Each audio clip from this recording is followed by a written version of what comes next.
Welcome to fast academy. आप देख रहे हैं CSS की क्लास 39 और आज हम बात करेंगे CSS के अंदर एट्रीब्यूट सेक्टर के बारे में। तो जैसा कि आपको पता है, मैंने आपको बताया था कि CSS के अंदर जो होते हैं ना सेक्टर, वो होते हैं 5 टाइप्स के या 5 कैटेगरीज के। Simple sector, combinator sector, pseudo class sector, pseudo element sector, ये जो है ना चारों सेक्टर हमने सीख लिए हैं। और आज हम सीखेंगे लास्ट और 5th वाला सेक्टर, एट्रीब्यूट सेक्टर। ठीक है, तो देखते हैं कि जी इसका क्या यूज है, उसको कैसे लिखा जाता है। तो बेसिकली CSS के अंदर जो है ना एट्रीब्यूट सेक्टर वो होते हैं 7 किस्म के। ठीक है, तो एट्रीब्यूट सेक्टर क्या है, इससे पहले आपको हम देखते हैं कि एट्रीब्यूट क्या होता है। तो एट्रीब्यूट का तो वैसे आपको पता ही है, जैसे यहाँ लिखा हुआ है टैग, पी टैग लिखा है, तो पी टैग के अंदर ही जो है ना पी टैग का ओपन टैग, इसमें इसको बोलते हैं एट्रीब्यूट और ये होती है एट्रीब्यूट की वैल्यू। ठीक है, फॉर एग्जांपल यहाँ मैंने लिखा है एट्रीब्यूट टाइटल और जो लिखा है इसके अंदर एग्जांपल, ये उस एट्रीब्यूट की वैल्यू है। इसी तरह से अगर हम आ जाएं इस एंकर टैग में, तो ये जो है ना href, ये एट्रीब्यूट है और ये इस एट्रीब्यूट की वैल्यूज होती हैं। इसी तरह से अगर हम आ जाएं इस इनपुट टैग के अंदर, तो ये टाइप है, ये एट्रीब्यूट है और जो इसके अंदर लिखा हुआ है टेक्स्ट, इसकी वैल्यू हुई, तो ये तो आपको पता ही है। तो अगर आप चाहते हैं कि आपने किसी टैग के ऊपर, फॉर एग्जाम्पल आपने इस पी टैग के ऊपर कोई प्रॉपर्टी करनी है अप्लाई इस एट्रीब्यूट के हिसाब से, तो उसके लिए हम इस्तेमाल करते होते हैं एट्रीब्यूट सेक्टर। तो जो पहला है ना एट्रीब्यूट सेक्टर, वो यहाँ पे आप देख रहे हैं, हम देखते हैं कि इसका क्या यूज है, कैसे यूज किया जाएगा। तो मैं अभी आपको बताता हूँ। फॉर एग्जाम्पल मैं चाहता हूँ कि मैं ना इस बार इस पी टैग के ऊपर करता हूँ अप्लाई, तो इसका जो सिंटैक्स वो ये है कि यहाँ लिखेंगे सबसे पहले आप टैग का नाम, जिसके ऊपर आपने प्रॉपर्टी करनी है इंप्लीमेंट, मतलब जिसके एट्रीब्यूट को आपने करना है टारगेट। तो यहाँ मैंने लिखा है टैग का नाम, टी टैग। अगर आपके पास अगर आपने दी है उस टैग को कोई आईडी, तो आप लिख लें आईडी, अगर दी है क्लास तो आप लिख लें क्लास। उसके बाद यहाँ पे आप लगाएंगे ब्रैकेट्स, ये वाली ब्रैकेट। ठीक है, उसके बाद इसके अंदर आप लिखेंगे उस एट्रीब्यूट का नाम।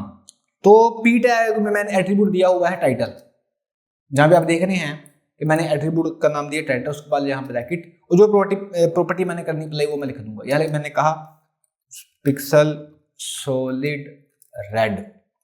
अभी आप यहाँ पे ये देखें, मैं हुआ ये है, इसने किया क्या है, ऐसे पी टैग्स जिनकी जो एट्रीब्यूट है, जिनका एट्रीब्यूट टाइटल है, उसके ऊपर प्रॉपर्टी अप्लाई होगी। ऐसे पी टैग जिनके अंदर एट्रीब्यूट टाइटल नाम का है, उसकी वैल्यू है, उससे फर्क नहीं पड़ता। मतलब यहाँ वैल्यू एग्जांपल है, यहाँ वैल्यू एग्जांपल 1 2 3 है, वैल्यू डिफरेंट है, उससे फर्क नहीं पड़ता। हमें चाहिए ये वाला एट्रीब्यूट। तो आप देख रहे होंगे कि इन सब के अंदर टाइटल एट्रीब्यूट है, तो जहां जहां पी टैग के अंदर टाइटल एट्रीब्यूट होगा वहां वहां प्रॉपर्टी अप्लाई हो जाएगी। मुझे उम्मीद है कि आपको मेरी बात समझ आ गई होगी। अगर मैं यहाँ पे एक पी टैग और ले लूं, ठीक है, और अगर मैं इस पी टैग को कोई एट्रीब्यूट ना दूं, तो आप देखेंगे उस पी टैग के ऊपर कोई प्रॉपर्टी अप्लाई नहीं होगी। This is P tag.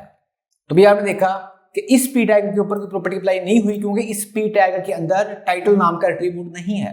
मुझे उम्मीद है कि आपको मेरी बात यहाँ समझ आ गई होगी। अच्छा, यहाँ पे मैं आपको बात एक और बता देता हूँ। मुझे है कि लाजम नहीं है कि आपने यहाँ पर किसी टैग को या आईडी को, क्लास को लिखना है। अगर आप इसको ना लिखें, अगर सिर्फ आप इसको ऐसे लिख दें, तो अब क्या होगा, अब ये होगा कि आपके पूरे वेब पेज के अंदर पी टैग या पी टैग के साथ साथ मतलब ऐसे वो सब टैग्स जिनके अंदर टाइटल नाम का एट्रीब्यूट होगा, उनके ऊपर प्रॉपर्टी अप्लाई होगी। फॉर एग्जाम्पल अगर यहाँ मैं एक टैग ले लूँ हेडिंग नाम का, H2, मैंने कहा दिस इज हेडिंग, और इस हेडिंग को बस मैं ना एट्रीब्यूट दे दूं टाइटल, वैल्यू मैं कोई भी दे दूं, उससे फर्क नहीं पड़ता। तो देखेंगे कि इस हेडिंग के ऊपर भी वही प्रॉपर्टी अप्लाई हो रही है। ठीक है, तो मुझे उम्मीद है कि आपको एक बात समझ आ गई होगी। लेकिन अगर आपने सब टैग के ऊपर नहीं करना, आपने किसी स्पेसिफिक के ऊपर करना है, तो आप यहाँ लिखें फॉर एग्जाम्पल टैग का नाम। अब जितने पैराग्राफ टैग होंगे और उन पैराग्राफ टैग, ऐसे पैराग्राफ टैग जिनके अंदर टाइटल नाम का एट्रीब्यूट होगा, उसके ऊपर प्रॉपर्टी अप्लाई होगी। तो ये तो पहला था। ठीक है, अब यहाँ पे आप गौर करें कि यहाँ पे वैल्यू डिफरेंट है, लेकिन एट्रीब्यूट तो सेम था ना, टाइटल टाइटल टाइटल टाइटल, इसी वजह से वो हो गया है। तो ये था पहले वाला। तो जो पहले वाला था ना स्ट्रक्चर, उसके अंदर वैल्यू नहीं होती। अब बात करते हैं दूसरे वाले के अंदर, इसके अंदर वैल्यू होती है। इसके अंदर होता बेसिकली यह है कि इसके अंदर आप ये कहते हैं कि टाइटल नेम से तो काफी एट्रीब्यूट है, लेकिन मैंने किसी स्पेसिफिक वैल्यू वाले टाइटल एट्रीब्यूट को करना है स्टैक। फॉर एग्जाम्पल आप चाहते हैं कि सिर्फ आपने इस पी टैग के ऊपर करनी है प्रॉपर्टी अप्लाई, इस पी टैग के ऊपर। ठीक है, तो ये आप कैसे करेंगे, तो आप यहां पर आएंगे और यहां लिखेंगे आप इस एट्रीब्यूट की वैल्यू भी लिखेंगे। तो यहां लिखेंगे आप सबसे पहले इक्वल टू, यहां लगाएंगे आप कोलन, सॉरी कोट्स। यहाँ लिखेंगे आप उस एट्रीब्यूट की वैल्यू, तो वैल्यू क्या है, वैल्यू का नाम है एग्जाम्पल। अभी आपने देखा कि सिर्फ इस हमारे इस पी टैग के ऊपर प्रॉपर्टी अप्लाई हुई है, तो ये था दूसरा मेथड, दूसरा एट्रीब्यूट सेक्टर। इसके अंदर बेसिकली क्या है कि आपने कहा कि ऐसा पी टैग जिसके अंदर टाइटल एट्रीब्यूट हो और उस एट्रीब्यूट की ये वाली वैल्यू हो, तो स्पेसिफिकली आपने कहा कि इसके ऊपर अप्लाई होगा। यहाँ पे आपने मिस्टेक नहीं करनी, ये बिल्कुल मैच करेगा, ठीक है, वैल्यू को। अगर आप स्पेलिंग की मिस्टेक भी करेंगे तो फिर भी वो जो है ना वो प्रॉपर्टी अप्लाई नहीं होगी। फॉर एग्जाम्पल यहाँ मैंने कर दिया कैपिटल ई, तो देखेंगे कि प्रॉपर्टी अप्लाई नहीं हुई। तो आपने बिल्कुल एग्जैक्ट जो वैल्यू यहाँ पर है वही वैल्यू आपने यहाँ लिखनी होती है। तो ये होती है दूसरी। इसकी मिसाल आपको मैं एक और देता हूँ। यहाँ पे आप देखें, यहाँ पे अगर नीचे है तो यहाँ पे मेरे पास एक फॉर्म है, ठीक है। तो मैं चाहता हूँ कि ये जो है ना सारी फील्ड मैंने सिर्फ उन फील्ड के ऊपर करनी है प्रॉपर्टी अप्लाई जिनकी टाइप टेक्स्ट है, मतलब जिनकी टाइप एट्रीब्यूट की वैल्यू टेक्स्ट है। यहाँ पे देखें टेक्स्ट है पासवर्ड है, मैंने सिर्फ इन दो के ऊपर करनी है, मैंने इस पासवर्ड के ऊपर नहीं करनी। तो ये सिंपल, मैं यहाँ पर आऊंगा, सबसे पहले करूंगा मैं टारगेट टैग को, तो टैग था लेबल, सॉरी इनपुट, वही था ना। उसके बाद यहाँ लिखूंगा मैं ब्रैकेट और यहाँ लिखूंगा मैं उस एट्रीब्यूट का नाम। तो एट्रीब्यूट का जो नाम था वो था टाइप, और वैल्यू मैंने कौन सी लेनी है, वैल्यू मुझे चाहिए जी टेक्स्ट वाली। तो अब इसको मैं कर रहा हूँ टारगेट, यहाँ लिखिए आप बॉर्डर 2 पिक्सल सॉलिड रेड। तो अभी आपने देखा कि सिर्फ इन के ऊपर हुई है प्रॉपर्टी अप्लाई, यहाँ पे आप देख भी रहे हैं। क्यों? क्योंकि इनकी जो है ना टाइप एट्रीब्यूट की वैल्यू वो टेक्स्ट थी, ठीक है। अगर यहाँ पे आके मैं कर दूं पासवर्ड, तो अब सिर्फ ऐसे इनपुट टाइप की फील्ड के ऊपर होगी जिसकी टाइप एट्रीब्यूट की वैल्यू पासवर्ड होगी। तो यहाँ पे आप देख रहे हैं कि यहाँ पर आ गया। मुझे उम्मीद है कि आपको मेरी बात यहाँ समझ आई होगी। ये था दूसरे वाला, ठीक है। इसी तरह से अगर आप कहें तो आप इन एंकर टैग को भी कर सकते हैं। बेसिकली आपने करना बस ये होता है कि यहाँ पे आप लिखेंगे एंकर टैग, ये भी करके दिखा देता हूँ आपको मैं, ठीक है। यहाँ लिखेंगे एंकर टैग, यहाँ लिखेंगे आप उस एट्रीब्यूट का नाम और यहाँ लिखेंगे आप उस एट्रीब्यूट की वैल्यू। तो अगर मैं इस दूसरे वाले को का जो है ना वैल्यू यहाँ को पेस्ट कर दूँ तो आप देखेंगे कि दूसरे वाले एंकर टैग के ऊपर प्रॉपर्टी अप्लाई हो जाएगी। तो मुझे उम्मीद है कि आपको मेरी बात यहाँ पर समझ आ गई होगी, बहुत आसान था, ठीक है। अब हम बात करते हैं तीसरे वाले की, ठीक है। तो हमारा तीसरा एट्रीब्यूट सेक्टर, तो एट्रीब्यूट स्टार्ट्स विद वैल्यू। हाँ, ये भी अच्छा है। इसके लिए बेसिकली आपने करना ये है कि सबसे पहले फॉर एग्जांपल मैं अभी बताता हूँ मैंने क्या कहा है। मैं सबसे पहले इसको भी पी टैग ऊपर करता हूँ। मैंने यहाँ लिखा टैग का नाम, उसके बाद यहाँ मैंने लिखा ब्रैकेट और उसके बाद मैंने लिखा टाइटल एट्रीब्यूट, मैंने लगाया इक्वल टू, मैंने लगाई ब्रैकेट और यहाँ फॉर एग्जाम्पल मैंने लिख दिया एग्जाम्पल। ये तो था ना हमारा दूसरे वाला अभी जो हमने देखा है, और मैं प्रॉपर्टी भी यहाँ को दे देता हूँ, ठीक है। तो वही हो गया। तो ये अभी हमने देखा भी था। अब जो तीसरे वाला जो है ना वो उसमें फर्क क्या है, बस तीसरे वाले में होगा ये कि तीसरे वाले में ना इस इक्वल टू से पहले यहाँ पर आएगा ये वाला साइन। ये जो साइन है इसका नाम मुझे भूल गया। ये बेसिकली आपने करना है क्या आपने करना है प्रेस शिफ्ट प्लस सिक्स आपने करना है, तो ये वाला साइन आ जाएगा। अब ये है हमारा तीसरे वाला। अब ये करता बेसिकली क्या है, करता ये है जो था ना पहले वाला जहां सिर्फ इक्वल टू था, वो करता है एग्जैक्ट वैल्यू मैच करता है। एग्जैक्ट जो यहां लिखी है उसको जहां जहां ये सेम मिलेगी प्रॉपर्टी तब अप्लाई होगी। तो यहाँ पे देख रहे हैं यहाँ भी एग्जांपल, हालांकि एग्जांपल तो यहाँ भी लिखा हुआ है लेकिन एग्जैक्ट मैच तो एक ही कर देती, इस वजह से प्रॉपर्टी अप्लाई होगी। लेकिन अभी जो मैं करने जा रहा हूँ थर्ड वाले के अंदर बेसिकली होगा वो एग्जैक्ट मैच नहीं करेगा, वो सब ये देखेगा कि ऐसे कौन से एट्रीब्यूट्स हैं, मतलब टाइटल नाम के ऐसे कौन से एट्रीब्यूट्स हैं जिनके स्टार्ट में एग्जांपल आता है। इसके अंदर होती है दो कंडीशन। पहली कंडीशन ये है कि या तो जो वैल्यू आपने यहां लिखी है वो कर जाए एग्जैक्ट मैच किसी टैग के साथ। दूसरी होती है कि जो आपने वैल्यू लिखी है वही वैल्यू यहां किसी पी टैग के टाइटल एट्रीब्यूट के स्टार्ट में आ रही हो। नहीं समझ आई ना, अभी बताता हूं। फॉर एग्जांपल यहां पे आप देखें कि जब आप ये लिखेंगे ना वाला, तो इससे एक तो काम वही होगा कि यहां भी एग्जांपल लिखा हुआ है, यहां भी लिखा हुआ एग्जांपल, वैल्यू एग्जैक्ट मैच कर रही है, ठीक है। इस पहले के ऊपर प्रॉपर्टी अप्लाई होगी, ओके हो गया।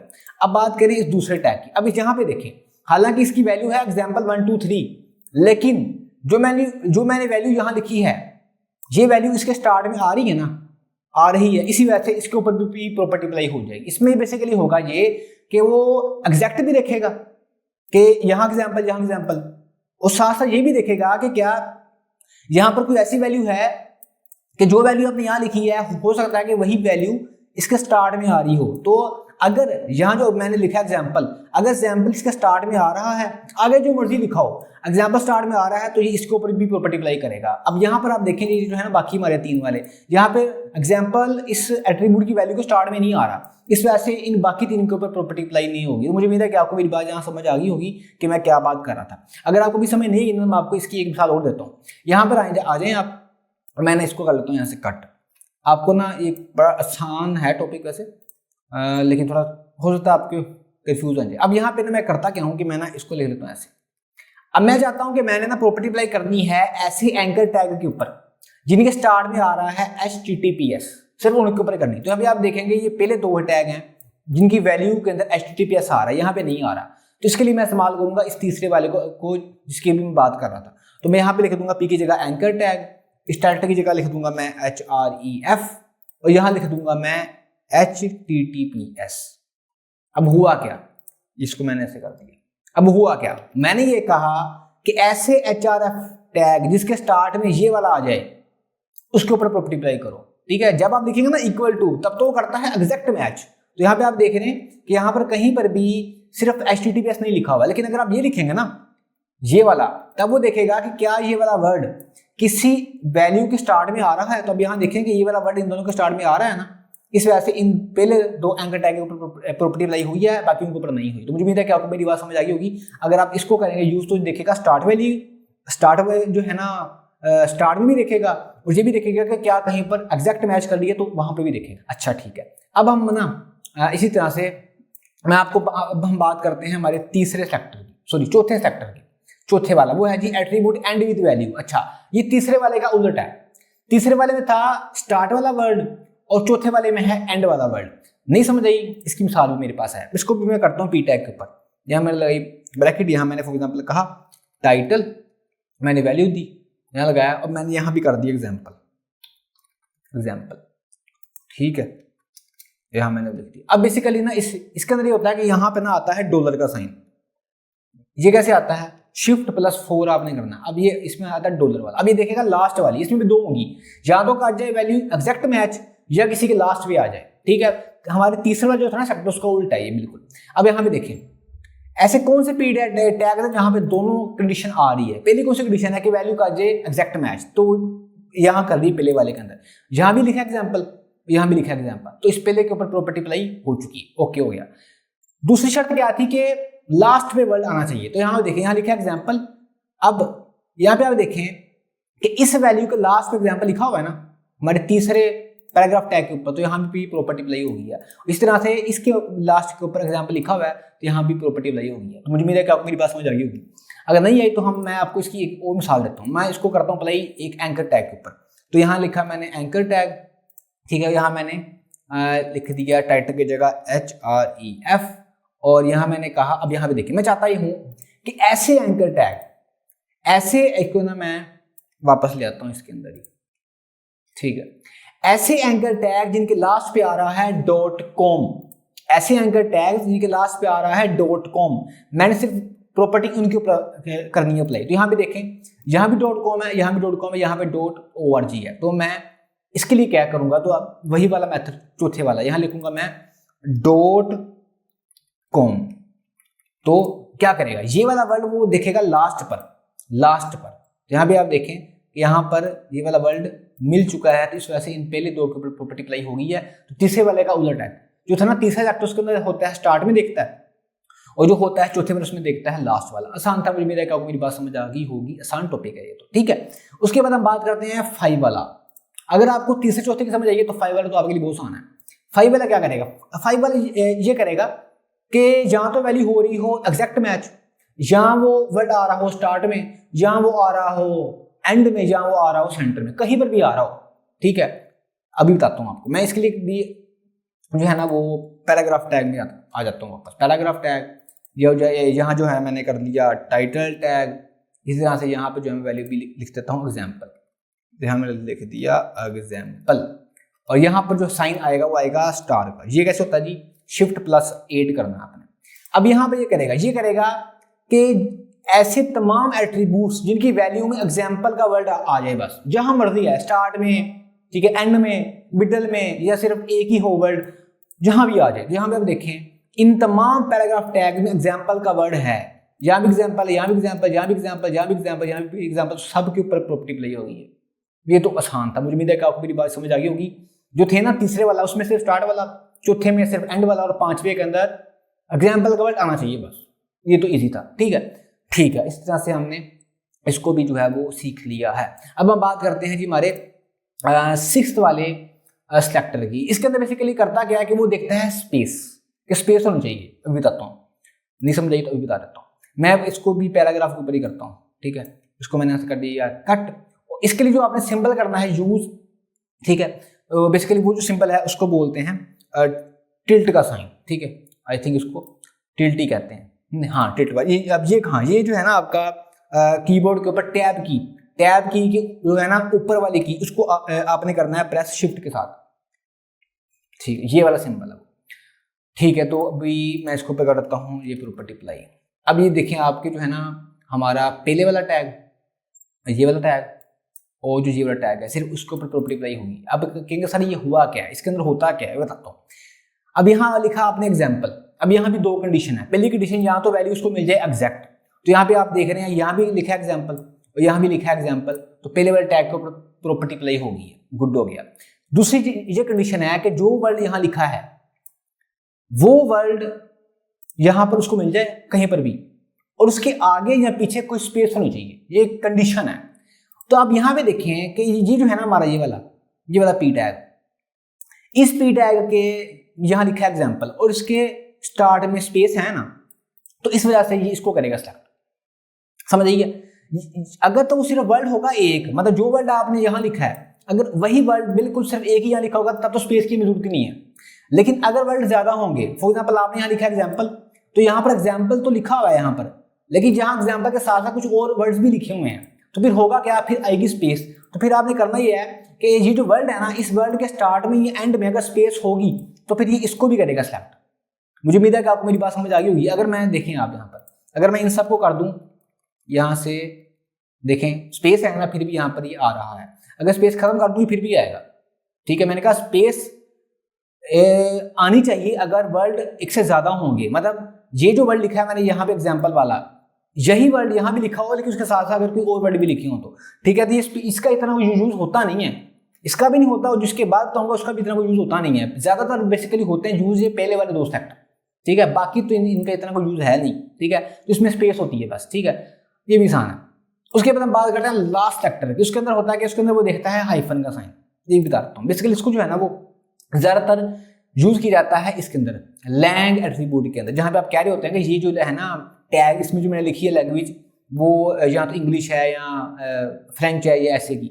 फॉर एग्जांपल यहाँ मैंने लिखी है मेरे पास यहाँ पे है पैराग्राफ टैग, ठीक है, और यहाँ दिया मैंने लैंग एट्रीब्यूट, मैंने यहाँ लिखा है जी इसकी वैल्यू इंग्लिश है, और जो दूसरा मेरा है उसको मैंने दिया है लैंग एट्रीब्यूट, उसको मैंने कहा है जो इसकी वैल्यू है वो इंग्लिश यूएस वाली। तो इसका क्या काम है, जो है ना मेरा लास्ट सेक्टर उसके अंदर होगा ये वाला साइन, ठीक है। देखें भैया ये यहाँ पर आ गया है। अब होगा क्या, होगा ये, इसके लिए ना यहाँ पे लिखता हूं मैं EN, ठीक है। यहाँ पे भी टाइटल की जगह मुझे लैंग लिखना पड़ेगा, ठीक है। अभी आपने देखा कि जो है ना 2 टैग सेलेक्ट हो चुके हैं। हुआ क्या है, हुआ ये यहाँ पे ये देखेगा कि जो वैल्यू हमने यहाँ लिखी है, पहली जो ये कंडीशन है कि जो वैल्यू आपने यहाँ लिखी है बिल्कुल एग्जैक्ट वैल्यू कहीं मिल रही है उसको, हाँ मिल रही है। यहाँ देखें आप लैंग EN बिल्कुल एग्जैक्ट वैल्यू उसको यहाँ मिल रही है, तो उसने इसको कर लिया है सेलेक्ट। ये तो थी पहली कंडीशन। दूसरी ये कंडीशन है कि अगर वर्ड एक से ज्यादा हो, मतलब इस वैल्यू के साथ साथ कोई और वर्ड भी आ रहा हो, कोई और वर्ड भी आ रहा हो, लेकिन साथ हाइफन होना चाहिए।